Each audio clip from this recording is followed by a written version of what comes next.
Hey, what's going on, everybody? This is Brian back with another lesson. Hope everybody's doing well. Cool, let's talk about that little lick I just did there. There's a few ideas happening here, but basically, there's players that I love to listen to, and I'd hear these repeating moves like that. That was a very pedal steel kind of thing, but it would continue to move along a certain progression, either up or down, and I would sit around trying to find these things all over the neck, and I would typically stay on two strings and move up, so I could find those shapes.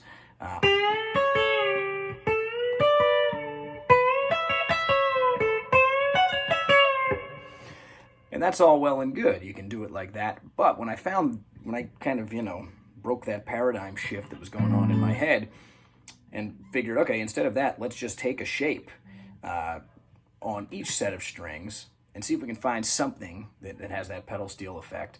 It sounds bluesy and country.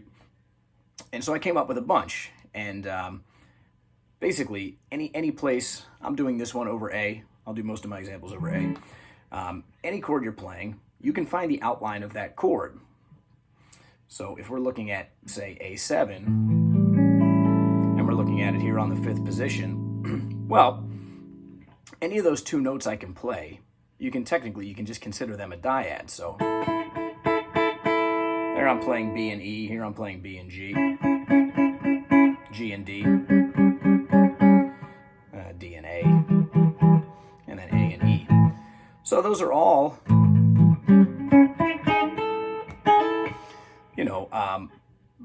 dyads that you can play. Some of those are fourths, some of those are fifths, some of those are thirds. And so I found the patterns that worked around there with the right bends. And so let's just look at this one today. And we can do it in either octave here. I like playing this one a little bit higher, but just for the sake of clarity here on the video, let's make it nice and low.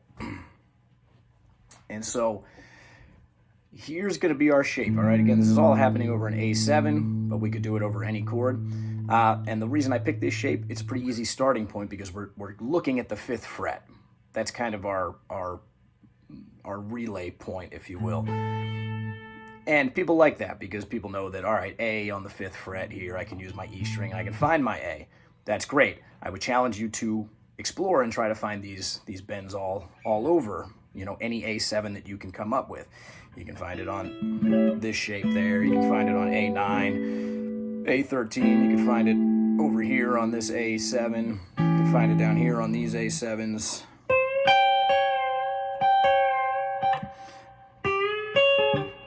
I got super heavy strings on here, so these are not the easiest strings to bend.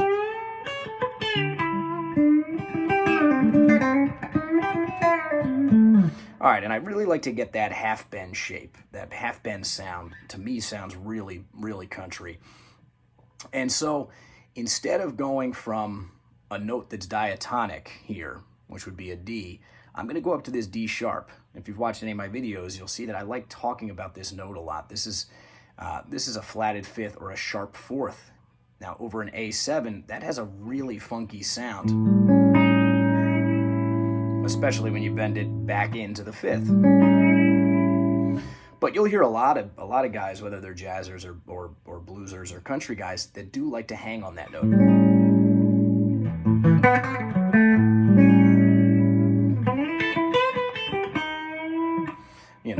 And that little bend right there. All right, so let's just take a look at the shape. So my first shape, I'm bending 4 into 5, and then I'm gonna grab this high E string 5th fret. So I've got, and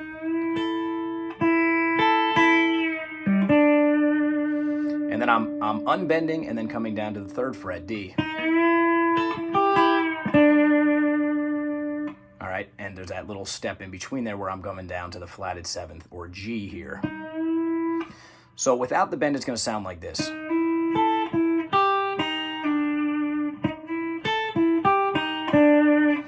Okay, and that sounds okay on its own, but you really get that pedal steel effect when you do the bend on it.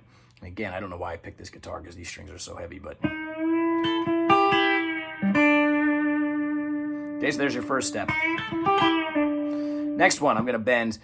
Here I have a B note. I'm going to bend that up to a C sharp. And you know what? Just so I can do this without breaking my hands, I'm going to do this all the way up here on this A. Okay, so same thing, we're just an octave higher. So here we have 16 into 17, pull off to 15, then we still hit this while it's bent, and then we unbend it and come down to 15. Okay, next one.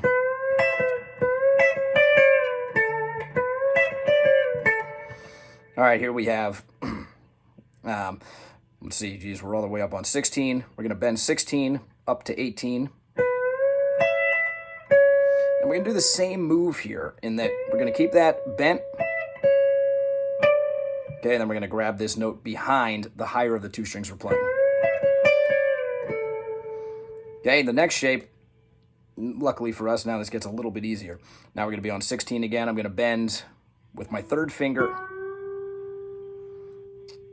All right, I'm bending this up into the flatted 7. So I have an F sharp here. I'm bending it up to G.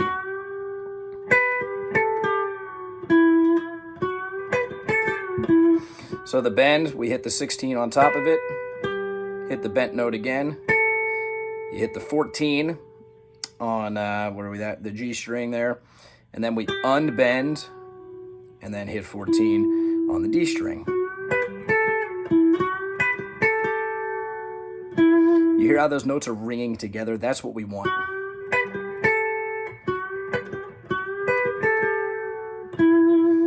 Okay, and then here we get this really funky thing. We can go from the flatted 3rd. Now, my neck here, on some guitars, this would probably push it over the edge. But this guitar, it doesn't. The neck's maybe a little fatter. But you could bend down here. It gets harder to keep that sustaining notes ringing together by doing that. So just show you, I can go up here.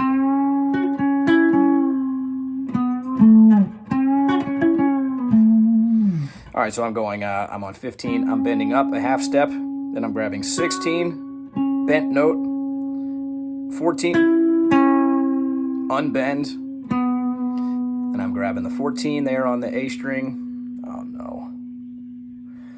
Sorry, I had a little snag in the camera. And then land on the root, A here. Okay, so.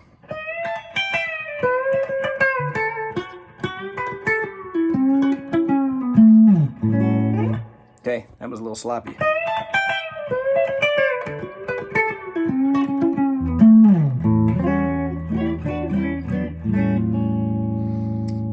Okay, play around with that, you guys. Try it on different strings. See, we do the same thing in D. And again, we're just looking for the root, so.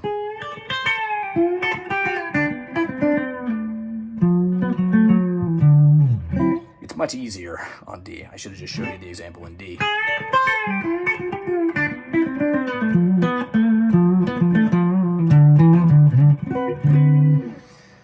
All right, so there it is. And those are just grabbing notes in your Mixolydian or your blues scale. All right, guys. Hey, my name is Brian. If you are interested, check it out. I got a YouTube page. I'm going to be putting some of these lessons up on Instagram. I'm giving virtual lessons. Hit me up if you're interested. I appreciate it, guys. Have a good one.